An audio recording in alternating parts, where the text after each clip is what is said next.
Katika kijiji tulivu cha Matunda kulikuwa na wanandoa wawili waliopendana sana, Baraka na Lulu. Lulu alikuwa mrembo ajabu. Ngozi yake ya maji ya kunde na tabasamu lake lilikuwa gumzo kijijini hapo. Baraka alijiona ni mwenye bahati kuliko wanaume wote pale kijijini, akiamini kuwa upendo wao ni ngome isiyoweza kubomoka.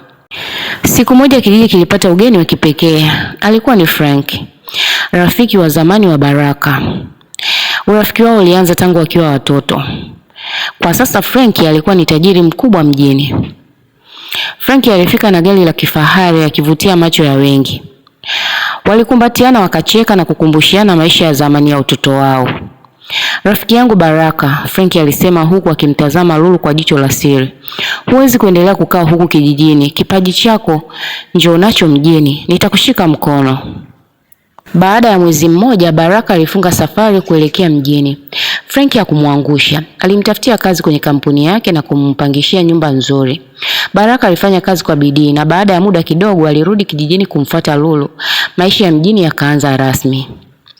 Lulu alipofika mjini, urembo wake ulizidi kung'aa. Frank ambaye ndiye alikuwa mwenyeji wao, alianza kuingiwa na tamaa. Aliona kuwa Baraka hakustahili kuwa na mwanamke kama Lulu. Alianza kutafuta mbinu za kumtenga Baraka na mkewe. Baraka, nataka uende Mwanza kwa miezi mitatu, kuna mradi ukasimamie. Sawa, niko tayari. Frank alisema kwa sauti ya kirafiki, kumbe ilikuwa ni sumu. Baraka alipoondoka, Frank alianza kufika nyumbani kwa Baraka kwa kisingizio cha kumjulia hali shemeji yake. Alianza na zawadi ndogo ndogo, kisha akajifanya kumfariji Lulu kutokana na upweke. Kwa kutumia nguvu ya pesa na maneno matamu, Frank alifanikiwa kumvuta Lulu kwenye mtego wake. Usaliti ukatokea na Lulu akapata ujauzito. Miezi ilipita na Baraka alirudi kutoka mkoani akiwa na furaha kusikia mkewe ni mjamzito. Alimshukuru Mungu bila kujua kuwa mbegu hiyo ilikuwa ni ya rafiki yake wa karibu. Frank aliendelea kuwa karibu nao akijifanya mfadhili mkuu wa mahitaji yote ya kliniki. Siku ya kujifungua ikafika. Lulu alijifungua mtoto wa kiume. Baraka alipomshika mtoto alipigwa na butwaa. Mtoto hakuwa hata na chembe ya mfanano na yeye. Badala yake mtoto alikuwa na paji la uso, rangi, hata umbo la midomo kama la Frank. Watu wa karibu pia walianza kunong'ona. Frank naye alipofika hospitalini hakuweza kuficha furaha yake. Alimtazama mtoto kama vile ni mali yake. Baraka alitazama upande mmoja akamwona mkewe amefungwa na aibu, na upande mwingine alimuona rafiki yake aliyemgeuka kama nyoka. Asante rafiki yangu kwa kunileta mjini, Baraka alinong'ona kwa uchungu, huku akigundua kuwa maisha yake ya mjini yalikuwa na gharama ya kupoteza familia yake. Frank, mtoto huyu anafanana na wewe kuliko hata mimi ninavyofanana baba yangu. Hii ina maana gani? Acha utani Baraka, watoto wachanga wanabadilika, labda ni mfanano wa bahati mbaya tu. Lakini Baraka hakuwa mjinga. Alikumbuka safari zote za mikoani. Akakumbuka jinsi Lulu alivyokuwa akimsifia Frank kwa misaada yake. Na alikumbuka jinsi Frank alivyokuwa akijipendekeza nyumbani kwake. Waliporudi nyumbani, maisha yalikuwa kama jehanamu. Baraka hakuweza hata kumshika mtoto. Kila akimtazama aliona sura ya mtu aliyemwamini na akageuka kuwa nyoka.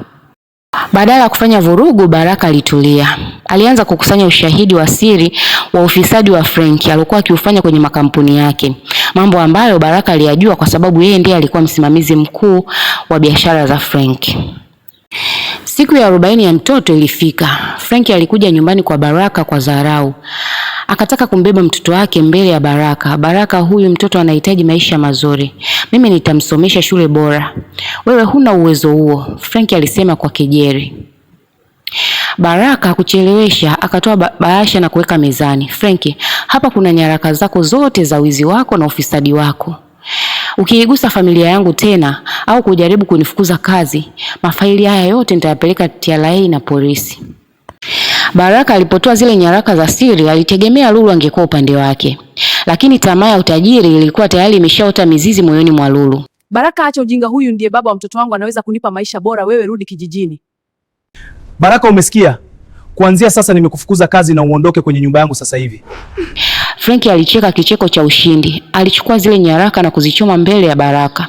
Kisha akamwambia, kuanzia sekunde hii umefukuzwa kazi na nyumba hii ni ya kwangu. Toka nje, usiguse chochote. Baraka alitoka nje akiwa na begi lake la nguo. Alimwangalia Lulu kwa mara ya mwisho. Akamwona akimkumbatia Frank kwa dharau. Aligeuka na kutokomea. Baraka hakuamua kurudi kijijini kwa sababu ya aibu. Alienda mkoa wa mbali, akaanza kufanya kazi za shurba machimboni na baadaye akahamia kwenye biashara ya usafirishaji. Maumivu ya usaliti yalikuwa kama mafuta yaliyochochea bidii yake. Miaka 5 baadaye hakuwa Baraka yule wa zamani. Baraka alikuwa anamiliki kampuni kubwa ya usafirishaji. Watu walipenda kumuita tajiri mkimya. Wakati Baraka anainuka, Frank alianza kuandamwa na mikosi. Miradi yake mikubwa ilianza kufeli. Baada ya serikali kugundua madudu yake, washirika wake pia walimkimbia. Na mali zake zikaanza kupigwa mnada moja baada ya nyingine ili kulipa madeni yake. Ule utajiri wake wa fujo ukatoweka kama moshi. Frank akajikuta anaishi maisha ya shida kwenye chumba kimoja duni huko Uswahilini. Lulu ambaye alikuwa amezoea maisha ya anasa alianza kulalamika na kumpigia kelele Frank kila siku.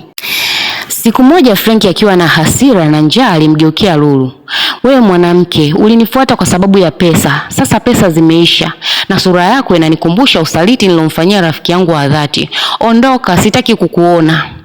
Frank alimfukuza Lulu na mtoto wake barabarani usiku wa manane.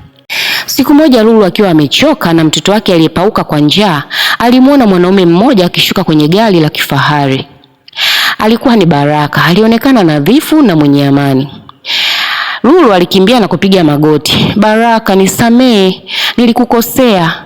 Frank amenifukuza kama mbwa, naomba unichukue nirudi kwako." Baraka alimtazama kwa huruma, lakini hakuwa na hisia naye tena. Alitoa kiasi kidogo cha pesa, akamkabidhi na kusema, "Hizi zitakusaidia kuanza maisha, rudi kijijini." Lakini moyo wangu ulifungwa ile siku uliyomkumbatia Frank mbele yangu. "Kila laheri Lulu." Baraka alipanda gari lake na kuondoka. Alimwacha Lulu akilia kwa uchungu pale barabarani, huku akigundua kuwa alipoteza dhahabu kwa ajili ya dhahabu feki. Fundisho: usaliti unaweza kukupa furaha ya muda mfupi, lakini karma haina haraka na malipo yake huwa ni makali. Mpaka hapa tumefikia mwisho wa simulizi yetu hii tamu na ya kusisimua. Tafadhali niandikie kwenye comment ni kitu gani umejifunza kutokana na simulizi hii. Lakini pia naomba uniandikie unatizama simulizi hii ukiwa unatokea wapi. Tukutane tena kwenye simulizi nyingine. Bye.